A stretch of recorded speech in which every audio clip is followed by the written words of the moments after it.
The Sikhs, the followers of the religion Sikhism. Literally meaning the seeker of truth, the Sikhs hail from Punjab in northern India. They only make up 2.9% of the world's population and are the fifth largest religion with 22 million followers worldwide. How visible they are within our communities with their distinct identities, but yet how little is known about them. Where do they come from and why such the unique identity? Many people may ponder this as they see one walking past them. However, the religion of Sikhism is full of a rich history and culture. Sikhs believe in one God. Furthermore, the teachings of Sikhism respect all humans with the idea of universal equality regardless of faith or gender. The Sikhs live their lives on three tenets: prayer to God, referred to as Waheguru by the Sikhs, do good deeds for all and live your life honestly, and finally, to share your earnings lovingly with society. A Sikh is easily seen in our communities with their identities of turban and uncut hair. Sikhism is the only religion to mandate the identity of a turban and uncut hair, unlike people from Middle Eastern descent who do this optionally to reflect their geographic background. But who are these people with such a simple and loving message? How did this movement come to be? In the next few moments, we'll peer into Sikhism and learn the origins and how it all started. We'll learn how this message came to be and how the Sikhs in your neighborhood and communities are in fact just like you. To understand Sikhism, we must first go back to the 1400s. What was occurring in the world in this time period? In Spain, with its mighty empire, Christopher Columbus would soon set sail to the ocean blue, while in Germany, Martin Luther would go on to formulate his worldwide known thesis. But even before all of this, in the state of Punjab, a child was born in the city of Talwandi, which is now located in Common-day Pakistan. The year was 1469. However, no one knew how significant this worldwide event was, for it was this child who would start a revolution that would win the hearts of millions for generations to come. Guru Nanak Dev Ji, the founder and first Guru of Sikhism. At the time of Guru Nanak Dev Ji's birth, the Mughals were in rule, while Hinduism was the major religion in common-day India. Life was not easy in this time period. India was running high in tyranny, segregation, and social conflicts. The Mughal political establishment was exploiting the population by forced religious conversions. Meanwhile, the majority Hindu population was strongly influenced by people labeled as superiors from birth, known as upper castes. The upper caste forced a strict class-based society on concepts from superstition and ritualism. This caste system was extremely harsh if one was labeled as low caste or untouchable. So harsh that an untouchable would risk their life by attending a religious service with an upper caste present. Guru Nanak Dev Ji would stand against all that he saw and teach the message of one God, unity of all regardless of gender and faith, and the rejection of a society-based caste system. Truth is high. Higher is truthful living, is what Guru Nanak Dev Ji said. As a seeker of truth, Guruji was perplexed with the distraught environment of India. How could fear, deadly force, oppression, and segregation all be done in the name of God? Blessed by Waheguru's message, Guru Nanak Dev Ji came to the realization that atrocities or senseless segregation would not satisfy the Almighty, but to understand that Waheguru's love is within us and among us all equally. Understanding Waheguru's message, Guru Nanak Dev Ji respected all walks of faith and believed they are all worshipping the same higher power. Just as there are countless numbers of beautiful flowers, so too are the paths to God. Finally, after deep meditation at the river bank of Sultanpur, Waheguru gave the knowledge to Guru Nanak Dev Ji of love, tolerance of all, regardless of faith, and unity and equality of all genders. It is here that Guru Nanak Dev Ji recited what is known as the Mool Mantar. The Mool Mantar became the preamble to all of Guru Nanak Dev Ji's teachings, which now resides in the Sikhs' holiest scripture, the Guru Granth Sahib Ji. You are now looking at the Guru Granth Sahib. The Guru Granth Sahib is a compilation of verbatim teachings of Guru Nanak Dev Ji, as well as the lineage of 9 Gurus who succeeded Guruji upon his passing. The Guru Granth Sahib also contains teachings from Hindu and Muslim saints who supported the philosophies of the Gurus. To this day, the Holy Scripture of the Sikhs has been given the Guruship by the 10th and last living Guru, Guru Gobind Singh Ji. The Guru Granth Sahib is treated with the same respect and love as if it is the living Guru in our lives.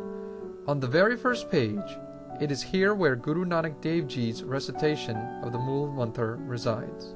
Ek Onkar, There is one God, or one Waheguru. Satnam, Truth is Waheguru's name. Karta Purkh, Waheguru is the Creator. Nirbhav, Waheguru is without fear. Nirvair, Waheguru is without hate. Akal Murth, Waheguru is timeless and without form. Ajuni Sabhang, Waheguru is beyond birth and death, the enlightened one. Gurprasad, Waheguru can only be known by the Guru's grace.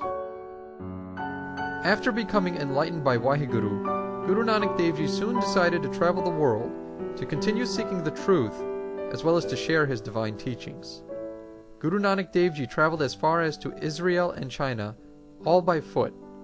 It is on these travels that Guru Ji reinforced his beliefs, as seen throughout the Guru Granth Sahib. Guru Nanak Dev Ji taught the need for strength and faith by saying, Sab gun tere main nahi koe, Vin gun kite bhagat na hoye. All virtues are yours, Lord. I have none at all. Without virtue, there is no devotional worship. As Guru Nanak Dev Ji shared his thoughts on a life based on truth, Guruji said, O vekhe o nadar na ave, Bahta e vidaan. He watches over all, but none see him. How wonderful this is! By challenging the caste system concepts of segregation, Guru Nanak Dev Ji said, Sab mein jot jot hai soe, Tis de chanan sab mein chanan hoye. Amongst all is the light. You are that light. By this illumination, that light is radiant within all. Guru Nanak Dev Ji emphasized gender equality by this blessed thought. So kyon manda akhiye jit jamme rajan. So why call her bad? From her, kings are born. Finally, striving for a society based on unity and harmony, Guru Nanak Dev Ji said, Manda kise na akhiye pad akhar eho bujhiye. Do not call anyone bad. Read these words and understand. As people started to listen to Guru Nanak Dev Ji's beautiful message, he continued to challenge society by creating the unique identity for his disciples, the Sikhs. To combat both the political and religious establishments of the time, Guru Nanak Dev Ji started to keep his hair and tie a turban. Both hair and turban denoted either high class, royalty, or the educated. Guruji also instructed the Sikhs to do the same. The physical identity further proved Guru Nanak Dev Ji's philosophy that in the eyes of Waheguru, all are royalty. There is no caste, no race, no religion that is above all, that no one is of higher or lower, that we are all equal in the eyes of Waheguru. But it was Guru Gobind Singh Ji who solidified the identity of the Sikhs as we see today. After the Sikh baptism process known as Amrit, every Sikh follows what is known as the 5 Ks. Kes, or hair, that is covered in a turban for identity. Kada, or steel bracelet, is worn as a reminder to be strong as steel. Kanga, or comb, is kept within the turban to symbolize hygiene and discipline. Kachera, or undergarments, signify self-control and chastity. And finally, the kirpan, or ceremonial sword. The kirpan is a symbol of dignity and struggle against injustice. It is worn purely as a religious symbol and is not a weapon. All these symbols physically represent the message of Guru Nanak Dev Ji. Now that we have learned about Guru Nanak Dev Ji, his message, and who the Sikhs are, let us take a look at their place of worship, the Gurudwara. The Gurudwara, or home of the Guru, also physically depicts Guru Nanak Dev Ji's blessed vision. Guruji consistently looked for ways to practically show the teachings which he firmly believed in. Such came the creation of the Gurudwara by Guru Nanak Dev Ji. It is at this Sikh place of worship where Guruji's message comes to life. Upon entering the Gurudwara, which is open to all regardless of faith, background, or gender, all shoes are removed, heads are covered, and all intoxicants are prohibited. Once entering the main hall, all in turn bow out of respect to the Guru Granth Sahib Ji, since it has been bestowed the Guruship by Guru Gobind Singh Ji. Since the Guru Granth Sahib is a Sikh's Guru, it sits higher than all and is treated as royalty. Men and women of the congregation, known as Sangat, sit equally below the Guru Granth Sahib together. Guru Nanak Dev Ji created this to destroy any sense of class and to enforce that all are equal in the eyes of Waheguru. During the religious service, a free meal is created by some members of the Sangat. This is known as langar and reinforces Guru Nanak Dev Ji's message of humility. The religious service peaks with ardas, or a standing prayer.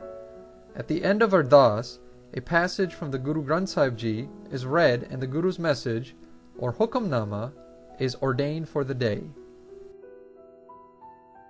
As time progressed to our modern era and people migrated to vast points of the world, so too did the Sikhs. Wherever the Sikhs have gone, Europe, Canada, Africa, the United States, and Southeast Asia and Australia, so too have they taken with them Guru Nanak Dev Ji's message and have also created Gurudwaras in their new homes. However, how little society knows of their vast contributions. In our recent history, Sikhs made contributions to help create the first railroads in the United States. During World War II, the British had battalions of Sikh soldiers fighting the Axis powers. In 1969, which marked the 500th birth anniversary of Guru Nanak Dev Ji, British Brigadier Sir John Smythe said that he became imbued with the teachings and the life of Guru Nanak Dev Ji, and how Sikhism became a part of his life. Even today, Sikhs continue to serve both the U.S. and Canadian Air Forces. Also, a Sikh regiment of the Indian Army has been dispatched to Ethiopia as part of a United Nations effort. Sikhs have also made contributions to law enforcement. It is common to see Sikh police officers in both Canada and England. Sikhs have even served in Western politics, such as in Canada's Parliament. Finally, it is noted that one of the founding fathers of fiber optic technology is a Sikh. Although unfortunately seen in many Western forms of media today, the Sikh identity is often the resource of many comical or negative stereotypes. Little recognition is given that the Sikhs are some of the world's most prominent leaders in business and most distinguished doctors, lawyers, and engineers today. With this year's birth anniversary of Guru Nanak Dev Ji, it is easy to see how Sikhs are just like common-day people. Their unique identity has caused curiosity within our society. But it is the philosophy of Guru Nanak Dev Ji that the Sikhs follow that leads them on the path of compassion, honesty, and truthful living. As we have learned more about the Sikhs and who they are, how easily it can be seen that they are just like you and me. Their pillars of good deeds, service to mankind, and prayer have led them to win the hearts of millions worldwide. They are our neighbors, co-workers, colleagues, and friends. Both the Clinton and Bush administrations, as well as nations worldwide, have recognized and celebrated Guru Nanak Dev Ji's birthday. Guruji and his blessed vision from Waheguru came to our world to make it a better place. Guru Nanak Dev Ji started a revolution that would go on to interject faith and truth to all, and to create a strong moral Sikh society that recognizes all as one for the Almighty.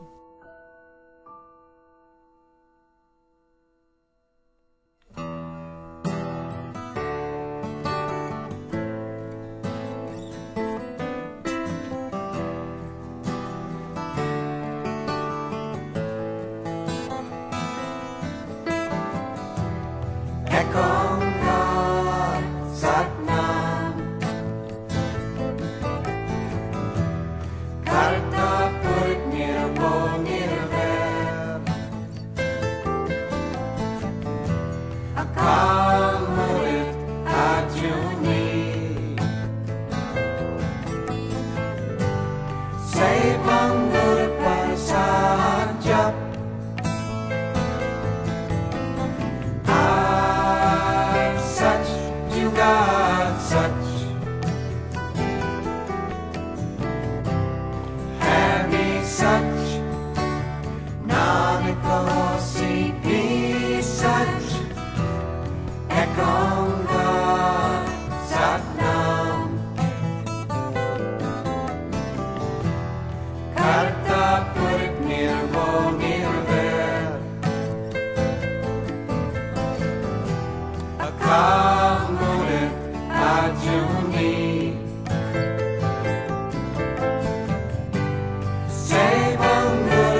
Sat